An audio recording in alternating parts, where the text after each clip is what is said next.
반갑습니다. 3월 마지막 법회네요. 3개월 동안 사회 받으신 김주호 부회장님께 박수 보내주십시오. 다른 때는 기도가 많이 있어서 법회 때 기도로 하니까 설명기도 많이 안 쓰는데 3개월이 제 설명기도 많이 쓰는 때예요. 매주 설명기도 써오시느라고 애쓰셨어요. 뉴스를 보니까 어떤 사람들이 싸움을 하는데 멱살을 잡고 싸웠다는 얘기가 들리더라고요. 그래서 도대체 어떤 정도까지 싸움을 하면서 이렇게 멱살을 잡고 싸우는가 이렇게 생각하다가 그냥 멱살을 한번 잡아봅자. 오늘 이렇게 제목을 잡고 마음의 멱살을 잡아라 이런 제목을 한번 설교 말씀드리겠습니다. 이런 제목은 처음이시죠? 싸움의 기술이 필요한데 꼭 일반 사람들이 싸우는 때만 싸움의 기술이 필요한 게 아니라 우리가 마음 공부할 때도 기술이 필요한 거예요. 우리가 법마 상전을 할 때 그게 법과 마가 싸우는 거잖아요. 그게 이제 싸움이죠. 결국 그 싸울 때 요령 없이 공부를 하면 질 것이고 그 요령을 잘 틀어잡고 하면 이길 건데 멱살을 딱 붙잡아야 싸움할 때 먼저 선점하는 거잖아요. 먼저 붙잡는 사람이 그래도 우세하죠. 그걸 놓치면은 조금 밀리고, 그러니까 우리가 공부를 하는 데 있어서도 확실하게 마음의 멱살을 딱 붙잡고 공부를 하겠다는 마음가짐을 가져야 이길 수가 있는 거지, 대충 어설프게 공부해가지고는 그 공부길을 잘 닦기가 어렵다 이런 얘기입니다. 불교의 불설비유경에 보면은 생사의 막과 그 근심스러움에 대해서 예화가 나와 있는데, 어떤 사람이 광야에서 놀다가 갑자기 사나운 코끼리가 쫓아오니까 도망가기 시작해요. 도망가다가 이제 피할 곳이 찾다 보니까 우물이 하나 있어서 우물 안으로 딱 내려가는데, 그때 이제 그 나무 줄기가 이렇게 우물로 내려가서 있어서 그걸 마치 딱 잡고 내려가요. 그런데 붙잡고 이게 겨우 간신히 버티고 있는데 이 갑자기 흰쥐 검은쥐가 왔다 갔다 하면서 그 나무 줄기를 갉아먹는 거예요. 근데 옆에 사방에는 또 이제 그 독사가 혀를 낼름거리면서 잡아먹으려고 하고, 또 그 아래를 봤더니 그 동룡이 또 있어가지고 떨어지면 또 죽게 생겼어요. 그러니까 어디 코끼리가 쫓아와서 그 목숨이 위태로운데 그 겨우 붙잡고 있는 나무 줄기를 쥐가 갉아먹고, 양쪽 사방에서는 독사가 있고 밑에는 또 동룡이 울거리니까 결국은 죽게 생긴 거예요. 그랬는데 나 이제 곧 죽게 생겼구나 이러고 있는데 그 위에서 그 벌통이 있어서 꿀이 떨어지는데 5방울씩 뚝뚝 떨어지는 거예요. 그런데 내가 지금 당장 죽게 생긴 것도 잊어먹고 그 단 꿀맛에 취해가지고 아이 달다 이러고 있는 거죠. 이걸 우리가 이제 생사의 이치를 모르는 사람들이 살아가는 근심스러운 것을 말씀해 주신 거예요.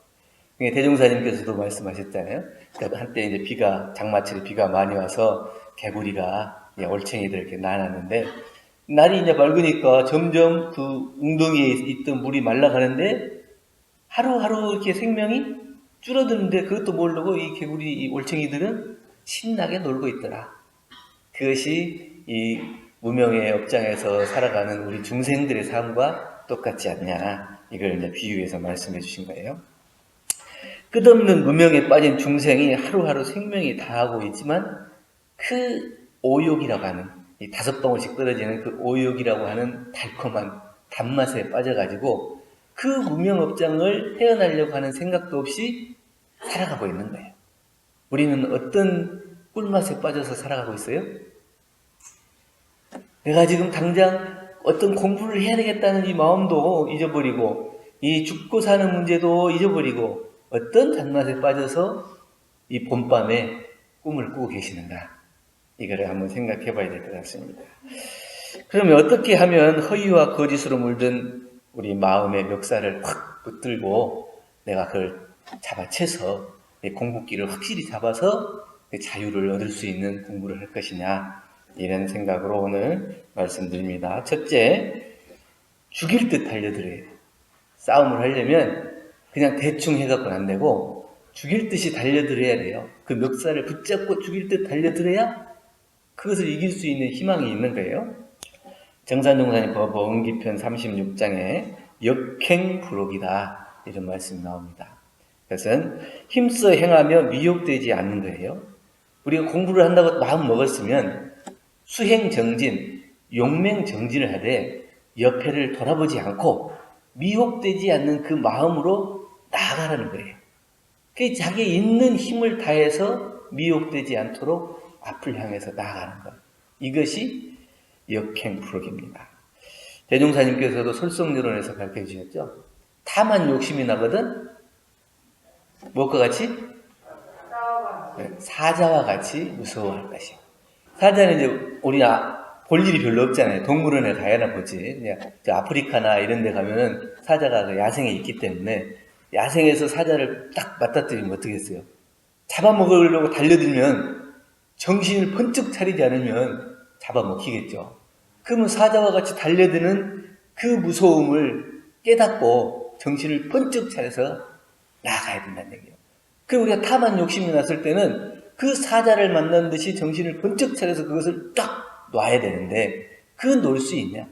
대충 그것이 그냥 단꿈에 봄밤에 이 달콤한 꿈이냐 아니면 저 꿀 떨어지는 꿀맛이냐 이렇게 생각하고 그 탐한 욕심을 놓지 못하고 있냐. 이 사자와 같이 무서워할 것이요 이랬단 말이에요. 우리가 이제 수심기울에서도 공부하는 때 수행자가 공부할 때 어떻게 공부하냐면 티끌 같은 긴 세월 동안에 몸을 태우고 팔을 태우고 또 뼈를 두드려서 골수를 드러내고 몸을 찔러 피를 내서 피로써 사경을 하고 그리고 오래도록 눕지 않는 그 수행을 해야 결국 그 도를 이룰 수가 있다. 이렇게까지 말씀해 주셨거든요. 그러니까 우리가 한번 서원을 세우고 공부를 한다고 마음을 먹었으면 정말 이 뼈가 닳고 피로써 이렇게 사경을 할 정도로 그 마음에 각심을 해야 돼요. 그런 마음의 용맹 정진이 없어서는 그 길을 닦기가 어렵다는 말씀입니다. 중국에 이제 유명한 선사 중에 황벽 선사 있어요. 많이 이제 예화로 들었는데 황벽 선사가 농사꾼의 셋째 아들로 태어났는데 10살 때 어머니를 따라서 절에를 갔어요. 절에를 갔다가 아마 보고 들은 것이 있었던 것 같아요. 그래서 그 보고 듣고 자기 마음에 각성이 생겨요.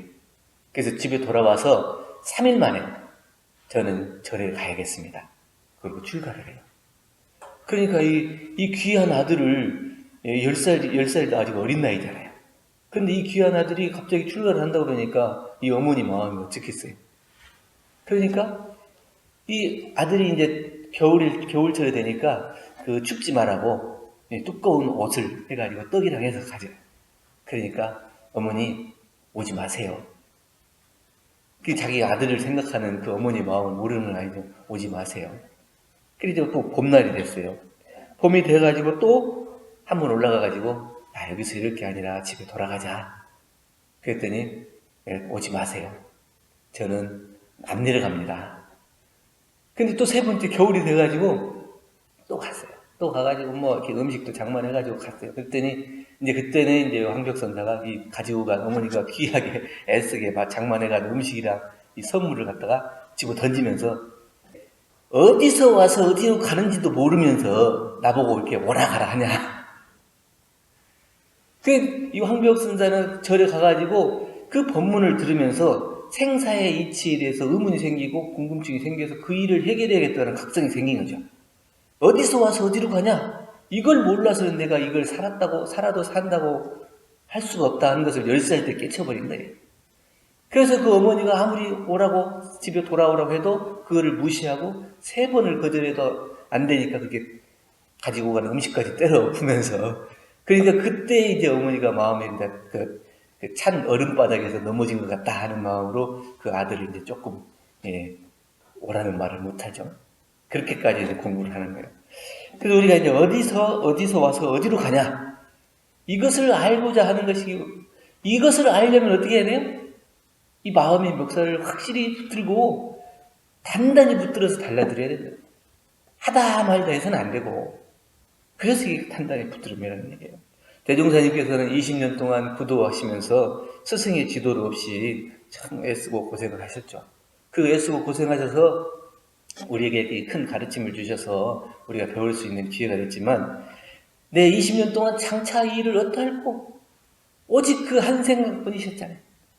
그래서 이제 그 고창의 연화봉에 가서 공부할 때는 곡식자로 한 말을 가져갔는데 석 달을 살았는데 세 대를 먹고 나머지를 남겨왔다. 그게 거의 먹지도 않고 자지도 않고 또 찬물에 졸리면 찬물에 샤워하고 그 냉골, 이제 방에 불도 안 때는 그 냉골에서 그렇게 정진을 하신 거예요. 그래서 나중에는 해수병에 걸려서 겨울철 되면 그 기침을 자주 하시고 했다고 그러잖아요. 그런데 오직 이 일을 어찌할까 하는 그 한 생각을 얻기 위해서 그렇게 고생을 하시고 결국은 대각을 하셔서 우리에게 공부길을 열어주신 거다. 그런 마음이 없어서는 우리가 해나갈 수가 없다는 거예요. 그렇지만 우리가 이 마음의 멱살을 붙들고 정말 죽일 듯이 달려들어도 확실하게 그것이 정도인지 사도인지 이것을 알고 달려들어야 돼요.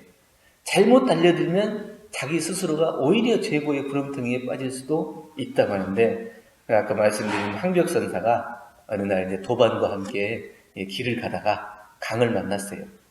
강을 만났는데 이 도반이 그 물 위를 터벅터벅 걸어가면서 어서 오게, 어서 와. 이 옆에 있는 그 도반 스님은 이미 그 이행을 다툴 수 있는 힘을 갖춘 그런 인물이 된 거죠. 그러니까 자네도 뭐 그 정도는 되지 않는가? 어서 오게? 이런 거죠. 그러니까 황벽선사가 그걸 보고는 내가 저 사람이 저런 사람인 줄 알았으면 몽둥이로 다리를 부러뜨려 놨을 텐데 이렇게 얘기를 해요. 그 말씀 뜻은 뭐겠어요? 이 진리를 옳게 알아야지.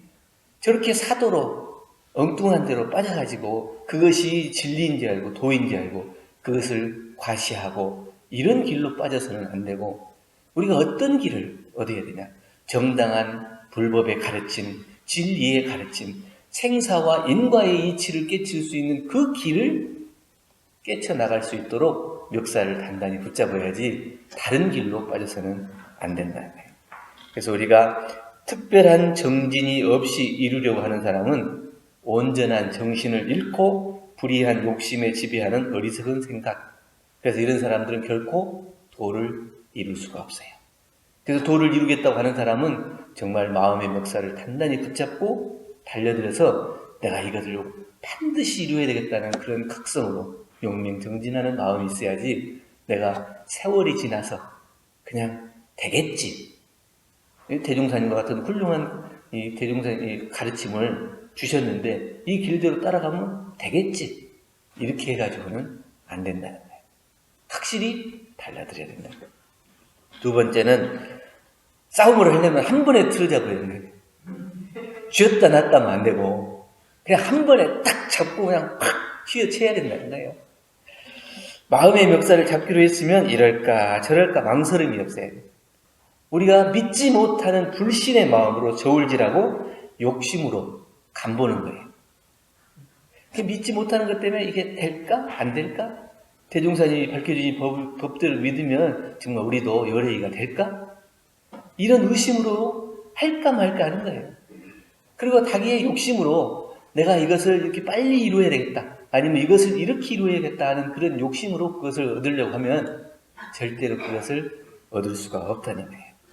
그래서 정산종사님께서는 기연편 4장에서 내 일찍이 대종사께 물건으로 바친 것은 하나도 없는데 정과 의에 소홀함이 없었다. 그리고 한 번 시켜서 안 해본 적도 없다.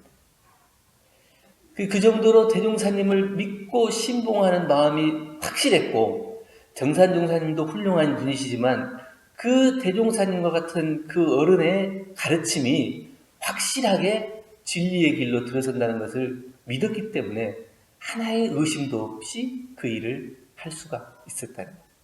한 번 마음 먹고 대종사님이 우리의 참 스승님이다, 참 진리를 가르쳐 주신 분이다 확실하게 믿었으면 거기에 대해서는 어떤 불신이 생기지도 말고 어떤 다른 욕심도 생기지 말고 그 길대로 나아가야 된다는 거예요.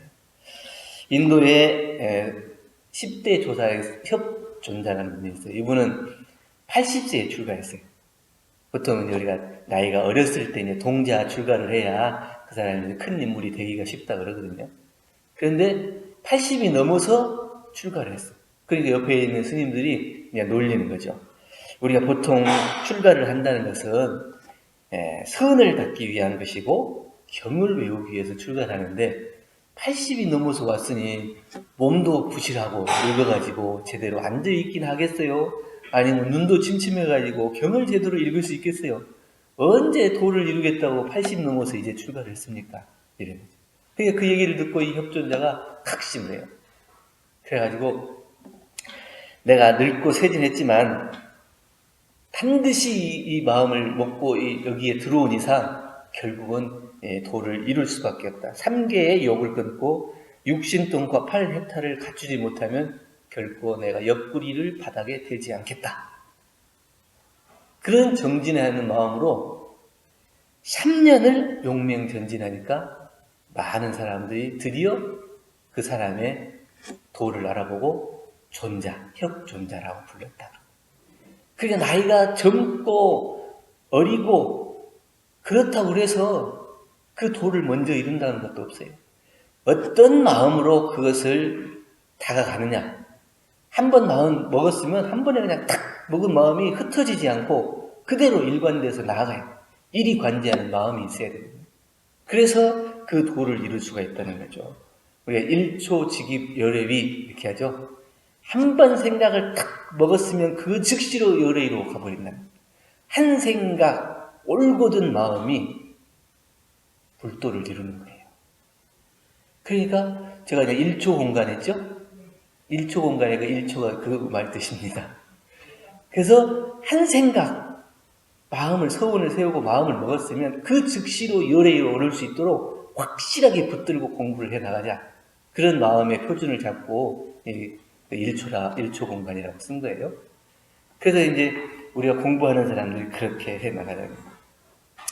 우리가 이번 생에는 어떻게 다행히 대중사님과 같은 스승님을 만나서 이 정당한 법과 진리로 이 공부길을 열어가고 있지만 다음 생에 또 이 법을 만나서 공부하겠다는 자신이 있습니까? 네. 다음 생에도 이 법을 만나서 공부해야 되겠다 하는 소원은 있는데 그런 확신이 없으면 어떻게 해야 돼요? 어쩌든지 이번에 만났을 때 이 일을 해결해야 되잖아요. 이 생에 이 공부길을 알고 이 진리를 터득해서 생사와 인과의 이치를 깨치겠다는 이 다짐이 있어야 되거든요. 이게 그냥 한 번 딱 소원 났을 때 붙들고 가야 해요. 한 번에 잡아채야지 내가 이번 생에 좀 덜 하더라도 다음 생에 또 기회가 있겠지 이렇게 생각해서는 안 된다. 세 번째는 싸움을 잘하려면 어떻게 해요? 한 번 잡았으면 절대로 놓아주지 말아야 돼요. 힘이 센 사람이 이기는 것이 아니라 포기하지 않는 사람이 이기는 거예요. 어떤 사람이 두 사람이 싸우는데 한 사람은 덩치가 크고 힘도 세요. 또 한 사람은 키도 작고 힘도 약해 보여. 둘이 싸우는 거 보니까 누가 이길 건지 눈에 뻔히 보여요. 그래서 사람들이 야, 저 덩치 큰 사람이 이기지 저 작은 사람이 이기겠냐? 이렇게 하고 생각하고 있는데 싸움이 점점 진행되다 보니까 나중에 결과적으로 누가 이겨요? 이 덩치 큰 사람이 이 덩치 작은 사람을 때리고 또 때려도 이 작은 사람이 또 일어나고 또 일어나요. 그러니까 좀 처음에는 기세 등등한 덩치 큰 사람이 나중에는 기가 질려가지고 야 그만 좀 일어나 그만 좀 일어나야 이렇게 나중에는 자기가 야 내가 잘못했으니까 내가 졌다 이렇게 되는 거예요. 그럼 힘이 세서 이기는 거예요? 포기하지 않으면 이기는 거예요. 우리가 공부하는 것도 마찬가지예요. 한 번 하기로 했으면 포기하지 않고 끝까지 그 공부길을 해나가는 거예요. 대종사님께서 요혼품 40장에 대중 가운데 처하여서 비록 특별한 선과 특별한 기술은 없다 할지라도 오래 평범을 지키면서 꾸준히 공을 쌓은 사람, 이 사람이 특별한 인물이다. 그가 도리어 큰 성공을 보게 되나니라. 우리 한때에 법포도 좀 일찍 받고 법사도 일찍 되고 또 이제 어떤 사람들이 막 공부도 또 성리에도 밝고 또 단장도 하고 중앙도 하고 이런다고 해서 그 사람이 도를 일찍 이룰 것 같지만 사실은 그런 것이 또 중요한 게 아니고 그 마음이 허물어지지 않는 것. 한 번 낸 마음이 꾸준히 내가 단장을 해도 그 마음이고 중앙을 해도 그 마음이고 법국을 받아도 그 마음이고 법사가 돼도 그 마음이고 한결같은 마음으로 그 공부를 놓지 않는 그 사람이 주인이 되는 거고 이 회상의 주인이 되는 거고 그 사람이 도를 이루는 것이지 한 번 잘 했다가 그 다음에 놓는 사람 우리 교당에도 한때 잘 나가던 사람이 지금 옆자리 보면 없는 사람들 있잖아요. 근데 그 사람이 계속 잘 나간다는 보장이 없는 거예요. 그렇지만 아무리 겉으로 드러나는 것이 화려하진 않지만 법회도 안 빠지고 기도도 안 빠지고 애경설도 안 빠지고 그 마음을 잃지 않고 꾸준히 해나가는 사람 그 사람이 오히려 우리는 참 대단한 사람이다 높게 봐주는 거거든요. 그래서 그 쉬지 않는 공부 한 번 싸움을 하기로 했으면 절대로 놓아주지 않아요. 우리 양산 김중묵 선지님 계시는데 이분은 여기 이제 경전을 녹음을 했어요. 녹음을 해가지고 나중에 이제 백독을 듣는다. 그래서 이제 녹음하고 당신이 녹음한 테이프를 계속 들으면서 이제 공부하고 나중에 이제 열반하시고 나서 가서 보니까 그 테이프가 계속 반복되고 있어요. 그런데 그 옆에 후진들을 위해서 남겨둔 법문이 있었다. 그 법문이 뭐냐? 공사에 순응하면서 맡은 그 일 그 일에 최선을 다하는 심정으로 임했습니다. 일생을 살아올 때 재주보다는 정성으로 더 나아가 마음의 힘을 얻어야 한다는 생각으로 매일 온전한 생각으로 취사를 했느냐? 대조하고 일기 쓰고 챙기는 마음을 놓지 않고 평생을 살았습니다. 이게 이제 남겨주신 법문이에요. 그러니까 당신이 나타나 있는 그 열반상보다는 그 후진들에게 간절하게 전해주고 싶은 마음은 뭐예요? 내가 이 공부, 이 사업으로 일생 동안 공부를 쉬지 않고 놓지 않고 하면 결국은 그 공부를 이룰 수 있겠다. 후진들도 이 길을 따라서 함께 공부를 합시다. 이런 유언을 남겨주신 거예요. 그러니까 양사님이 이제 인과의 세계에도 말씀하시고 굉장히 큰 공부인으로 많은 사람들이 또 좋아하고 그랬지만 그 겉으로 드러나 있던 그런 모습보다 안으로 드러나지 않는 온전한 생각으로 취사하는 그것을 놓지 않고 일기하고 또 그 마음을 항상 이 공사를 첫째로 생각하고 그 맡은 일에 최선을 다하는데 정신을 놓지 않고 마음을 놓지 않고 살아온 그 일생이었다는 거예요. 그것이 훨씬 더 귀하고 중요한 우리들에게 가르침을 주고 있다. 중국의 남송시대의 운문종의 승려란 이암 선사라는 분이 있어요. 이분은 해가 지면 눈물을 흘리면서 오늘 또 이렇게 하루가 갔구나 이렇게 눈물을 흘렸다고 해요. 그 눈물의 의미는 뭐겠어요? 내가 이렇게 공부를 하려고 하는데 시간이 아깝다는 거예요. 오늘 하루도 그냥 가는데 오늘 하루가 갔다 가는 게 아니고 그냥 무심히 세월을 흘려보내는 게 아니고 내가 마음을 챙겨서 공부를 해 나가는데 오늘 하루도 이렇게 짧게 시간이 느껴질 만큼 공부를 했는데 그래도 부족하다는 거거든요. 그렇게 쉬지 않고 정진을 하는데도 그 시간이 아까울 만큼 정진을 하는 그 마음이 어디에서 나오겠느냐. 그 한 마음 놓지 않는 그 정성심이 어디에서 나오겠느냐. 우리가 싸움을 한다고 하면서 어떤 마음의 자세로 싸움을 해야 이 법을 확실하게 알고 우리의 마음을 꿰뚫어서 이 마음의 묵사를 확실히 붙잡고 법의 승리를 얻을 수 있을 것이냐. 이런 마음입니다. 마음의 멱살을 잡기 위해서는 챙기고 또 챙기는 것을 놓지 않고 공부해야 됩니다. 자기를 능히 이기는 사람은 천하 사람도 능히 이길 힘이 있다고 하셨습니다. 가장 자기를 잘 알고 또 가장 자기를 잘 이길 수 있는 사람은 나밖에 없어요. 아무리 힘센 사람, 다른 사람을 내가 이긴다 해도 내 스스로 나태하고 어리석고 그 마음을 놓아버리고 해서 자기 스스로를 이기지 못하면 아무도 이기지 못한 거예요. 100명, 1000명을 이기는 사람이라 하더라도 자기를 이기지 못하면 못 이기는 거거든요. 그래서 이 정치하는 사람이나 또 교육하는 사람이나 많은 사람들이 있고 또 수많은 사람들의 이 법을 잘했다 못했다 판단해주는 저 판사도 있고 뭐 검사도 있고 그러지만 자기 스스로의 욕심을 제어하지 못하고 죄를 짓게 되면 어떻게 돼요? 감옥에 가야 되는 거잖아요. 그 사람은 아무리 큰 권력과 힘이 있다고 하더라도 강한 사람이 아니에요. 내가 나를 이기는 사람, 내가 검사, 판사가 아니고 뭐 대통령이 아니더라도 나를 이길 수 있는 사람은 그 대통령보다도 훨씬 훌륭한 인격자고 훌륭한 주인이 되는 거예요.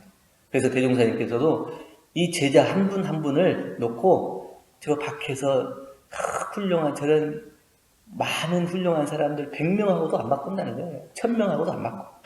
오직 이 공부에 소원을 세우고 이 진리를 깨닫기 위해서 투철한 마음으로 정진해 나가는 이 제자가 참다운 제자고 이 회상의 주인이고 이 모든 사람들의 값진 존재이기 때문에 그 한 사람이 더 중요하다. 그 한 사람이 누구예요? 나예요. 옆 사람 아니에요. 나예요. 내가 대종사님께서 그렇게 아끼고 소중하게 생각하는 참다운 제자가 돼야 되는 거예요. 내가. 그러려면 어떻게 해야 돼요? 마음의 멱살을 단단히 붙잡고 놓지 말고 계속 해나가야 해요. 그래야 우리가 대종사님께서 원하시는 참다운 제자가 되고 내 스스로도 기쁨과 행복을 만들어내는 인격의 불보살, 또 모든 사람들을 행복하게 해주는 참 그러한 소중한 공부인이 되다. 이런 말씀으로 오늘 마음의 멱살을 붙잡자 이런 말씀을 드렸습니다. 감사합니다.